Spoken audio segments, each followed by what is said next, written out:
Okay, so in this video, I'm going to very quickly go through a couple of things. The first thing I want to mention is why we use measurements. Okay, so measurements are a tool for communication.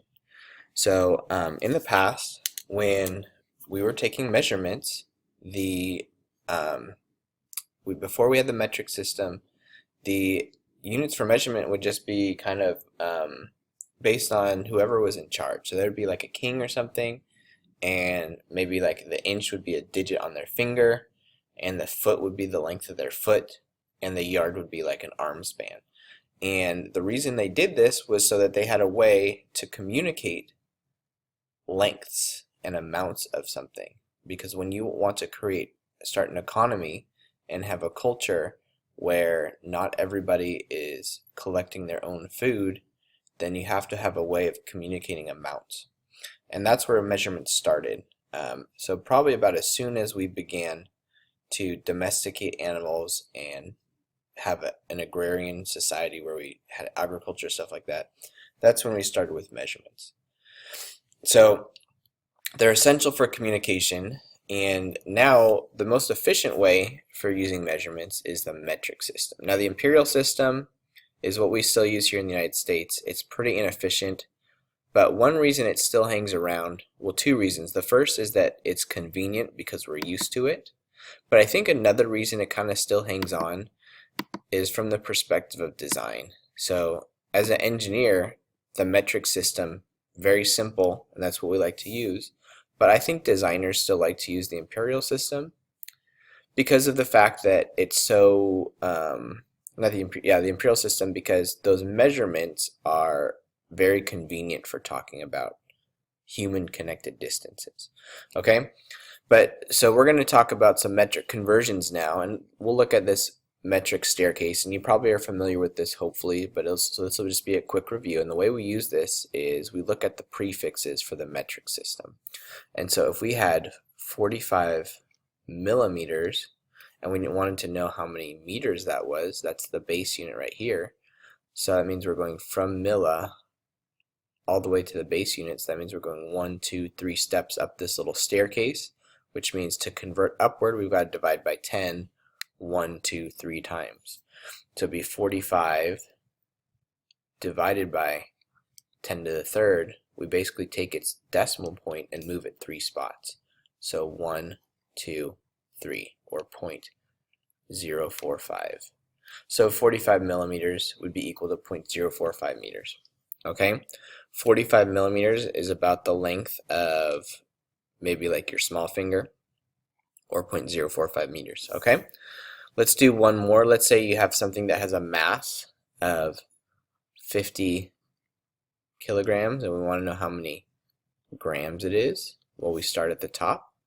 We're going to count down 1, 2, 3 steps, which means we multiply by 10 3 times. So it would be 50 times 10 to the third, which would be 50,000 grams. So the 50 kilograms would be the weight of a small person, about 120 pounds, okay, or 50,000 grams.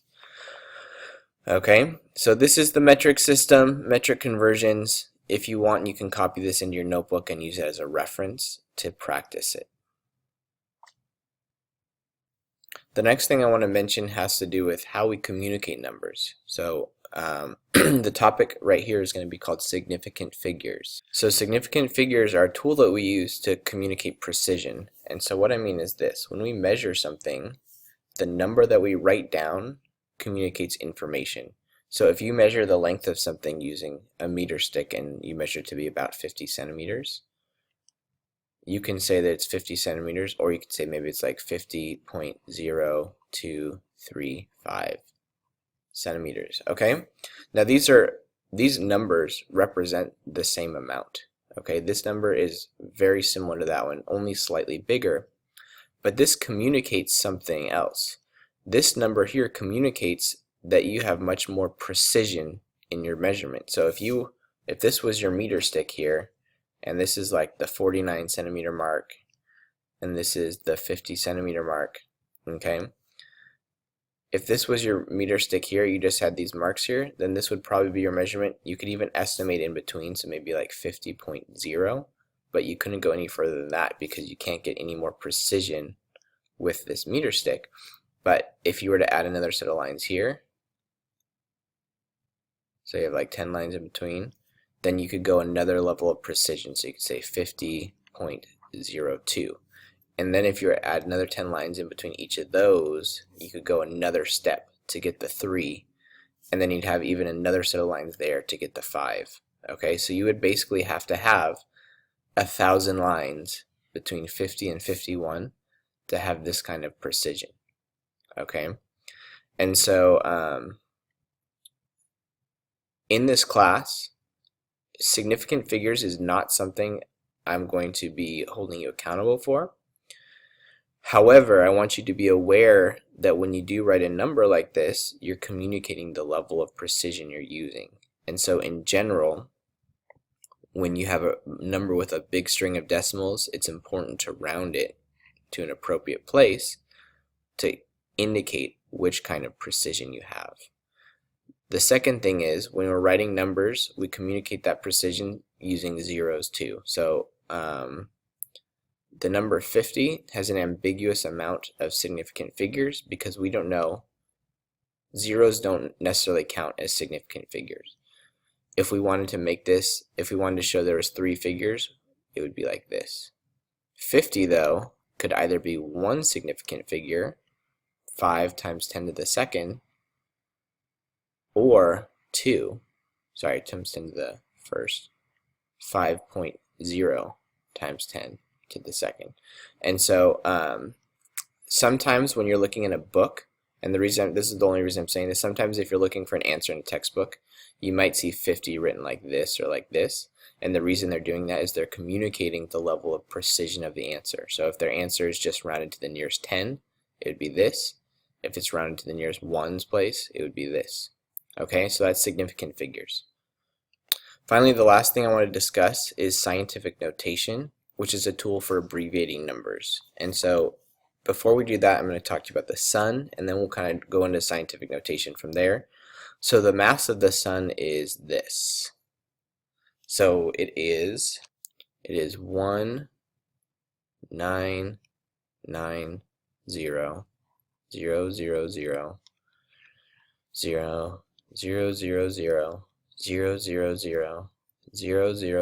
So this is the mass of the sun, 0, 0, 0. I'm going to go ahead and pause and finish. Okay, so this is the mass of the sun, okay, in kilograms. Now, obviously, it would be really inefficient to write out the mass of the sun like this, and it would cause problems, okay? If we didn't have a way of abbreviating numbers, we would run into some serious problems when we are communicating because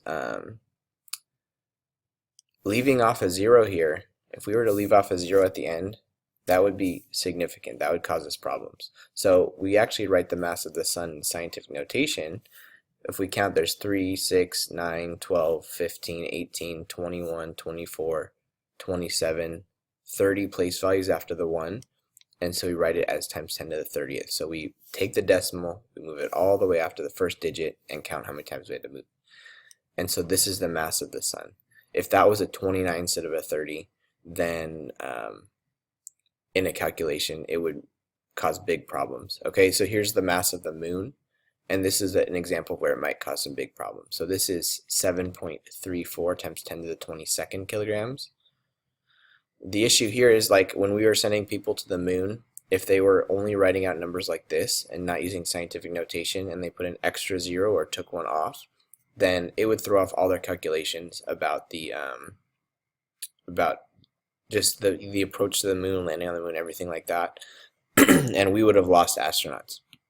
Okay, and so the scientific notation is a way to simplify the process of communicating really big or really small numbers. Remember that if you have a really small number like this, 0.000047, that would be written like this. So 4.7, we move the decimal right after the first number. 1, 2, 3, 4, 5, 6. So 4.7 times 10 to the negative 6, because here we're dividing by 10 6 times instead of multiplying by 10 6 times.